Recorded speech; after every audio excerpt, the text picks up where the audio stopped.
We all hate to overpay for a service, and oil changes are one area that you can save some money doing it yourself. Armed with good information and the right tools, almost anyone can perform their own oil change. In this video, I'll show you a quick and easy way to change your engine oil without having to jack up or get under your car. Fracking Creations, a YouTube variety channel that touches different parts of your life. Want more videos on cars and DIY? Subscribe to the channel or check out our website. Aside from the few tools and parts needed, there are only two requirements you need to make sure before you can do this without jacking up your car. A car with a top mount oil filter and an oil dipstick tube. There are many cars that are suitable for this, including ones from popular brands like Toyota, Scion, Honda, Subaru, Mini, VW, Mercedes, BMW, and more. So check your owner's manual or just check under the hood and see if your car's oil filter and dipstick can be located from the top of the engine bay.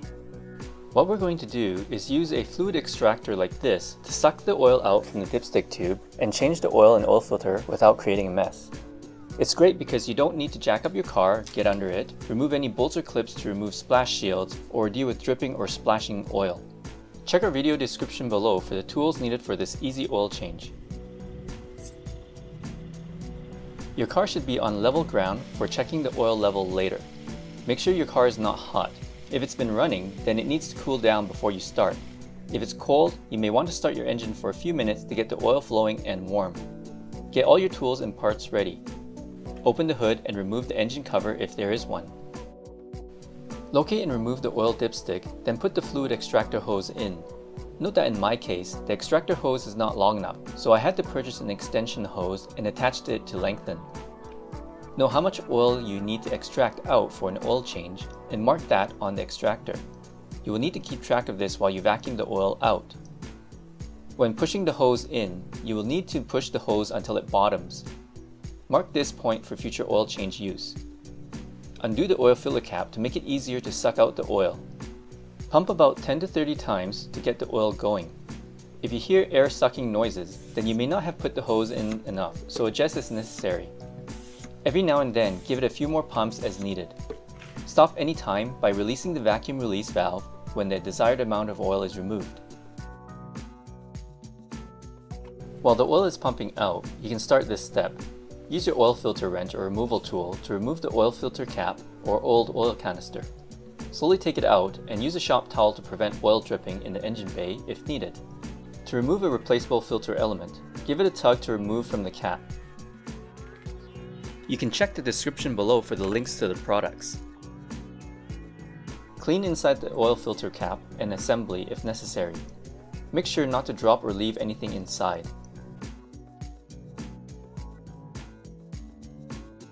If you have a replaceable metal filter, then replace with a new one. Otherwise, replace the filter element with a new one.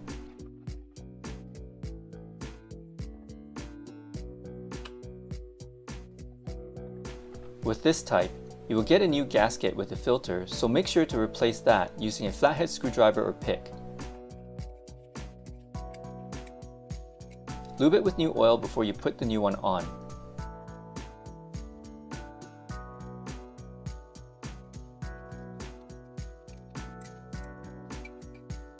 To screw on, I like to start by lightly pressing down and turning counterclockwise as if I'm removing the filter. I continue turning until I hear a click or feel the filter engage. This lets me know that the threads are lined up. Then turn clockwise to screw on the new filter and hand tighten first. Make sure to use a torque wrench to torque to appropriate torque values. If you don't have a torque wrench, some filters have instructions on the box or filter for how much you need to do by hand. Never over tighten to the point you strip the threads. That's going to be an expensive repair. Once the old oil is removed, you can remove the extractor hose. Use a shop towel to prevent drips.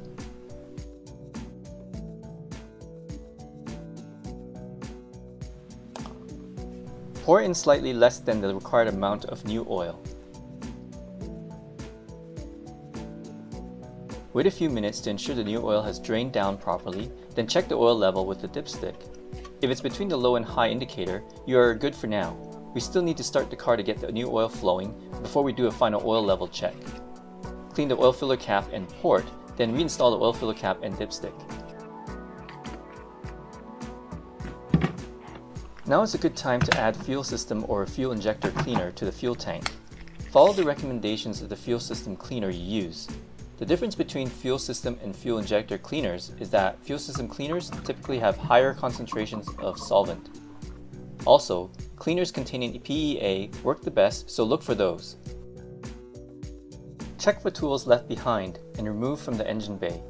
Remove other objects like used shop towels, especially away from engine air intakes.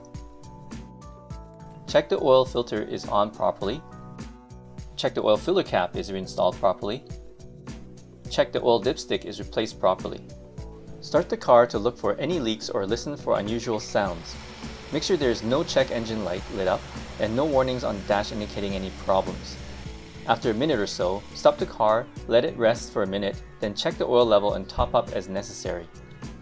Put the engine cover back on. Reset your car's service reminder, if any. Old oil can be carefully poured into empty jugs. Both the old oil filter and old oil can be disposed of properly at a nearby eco station. A quick tip with these tall fluid extractors is that fluid can rush out fast as you pour, so pay attention and pour slowly and use a funnel. Hope you found this video helpful. If you give it a try, then let us know how it goes. Help us grow our channel and share this with at least one person you think this will help. Thanks for watching.